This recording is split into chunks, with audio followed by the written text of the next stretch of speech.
Assalamualaikum warahmatullahi wabarakatuh. Perkenalkan nama saya Muhammad Wahidun dari Prodi PJJ Manajemen kelas MJ 804, nomor induk mahasiswa 2202010102235. Dosennya yaitu Pak Catur Nugroho. Mata kuliah Intelijensi Bisnis atau Bisnis Intelijensi. Saya akan mempresentasikan dan menganalisis yaitu penerapan bisnis intelijensi pada perusahaan plastik manufacturing produksi cup minuman.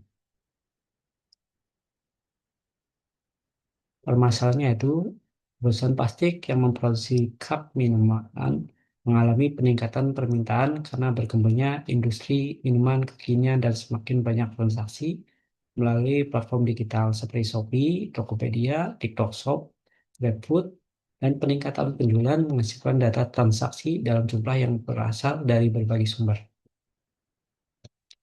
Tanpa bisnis intelijensi atau BI, perusahaan akan sulit mengetahui produk yang paling laris, wilayah dengan penjualan tertinggi, perilaku pelanggan, hingga efektivitas pengiriman. Oleh karena itu, bisnis intelijensi menjadi solusi untuk mengubah data menjadi informasi yang mudah dipahami, sehingga manajemen dapat mengambil keputusan secara cepat dan tepat. Berkembangnya bisnis cup minuman semakin meningkat seiring perubahan kebutuhan konsumen dan pertumbuhan transaksi melalui platform digital. Perusahaan menghadapi berbagai tantangan dalam mengelola data transaksi, menggabungkan data penjualan produksi, pelanggan, dan pengiriman, mengetahui produk yang diminati, dan menentukan strategi produk dan distribusi berdasarkan data, serta bisnis intelijensi dapat digunakan untuk mengubah data tersebut menjadi informasi dan wawasan pengambilan keputusan. Tahapan penerapan bisnis intelijensi. Yang pertama yaitu pengumpulan data collection. Data diperoleh dari berbagai sumber. Di antaranya yaitu marketplace, website perusahaan, distributor, agen penjualan, gudang produksi, keuangan, dan customer service. Data dikumpulkan meliputi jumlah penjualan, jenis produk, harga, biaya produksi, pelanggan, dan pengiriman. Proses ETL. Data yang berasal dari berbagai sistem kemudian diproses menggunakan ETL. Ekstrak mengambil data dari seluruh sumber, transform membersihkan data yang tidak lengkap, serta menghapus data ganda. Load memasukkan data yang sudah bersih ke dalam data warehouse. Yang ketiga yaitu data warehouse. Seluruh data disimpan di dalam satu pusat penyimpanan sehingga mudah dianalisis dan dapat menghasilkan laporan secara otomatis. Laporan kinerja produk. BI atau Business Intelligence dapat digunakan untuk mengetahui performa masing-masing produk. Contoh kategori CAPS 12 OC, CAP 16 OJ, CAP 22, serta CAP Custom Printing. Indikator yaitu jumlah unit terjual, pendapatan per produk, margin keuntungan, tingkat pertumbuhan produk dengan permintaan terendah dan tertinggi. Target pelanggan utama, yaitu produk dengan penjualan tertinggi dapat diprioritaskan dalam produksi.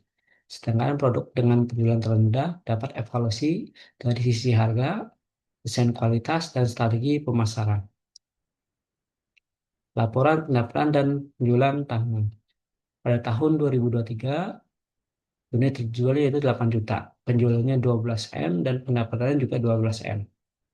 Tahun 2024 10 juta, penjualan 15 M, pendapatan 15 M. Pada tahun 2025 yaitu 13 juta, penjualannya yaitu 20 M, pendapatan 20 M. Tahun 2026 unit terjual 16 juta, penjualannya 20 M dan pendapatannya 20 M. Dari data tersebut, perusahaan dapat melihat pertumbuhan penjualan dan pendapatan serta evaluasi pencapaian target tahunan. Laporan segmen pelanggan. BI membantu perusahaan mengelompokkan pelanggan berdasarkan karakteristik dan perilakunya. Segmentasi yaitu distributor, toko atau minimarket, UMKM, restoran atau kafe, pelanggan, serta marketplace. Data yang dianalisis yaitu frekuensi pembelian, total nilai transaksi, produk yang dibeli, lokasi pelanggan, serta pola pembelian. Perusahaan dapat memberikan strategi pemasaran berbeda untuk setiap segmen. Misalkan, diskon volume untuk distributor dan program loyalitas untuk pelanggan yang dengan pembelian rutin. Laporan efektivitas moda pengiriman. Jadi juga dapat mengevaluasi efektivitas distribusi berdasarkan moda pengiriman. Contoh moda yaitu armada perusahaan, jasa ekspedisi, kurir lokal, pengiriman marketplace.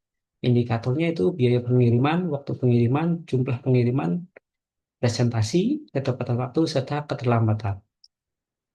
Perusahaan dapat menentukan moda pengiriman paling efisien berdasarkan biaya, kecepatan, dan tingkat keberhasilan pengiriman.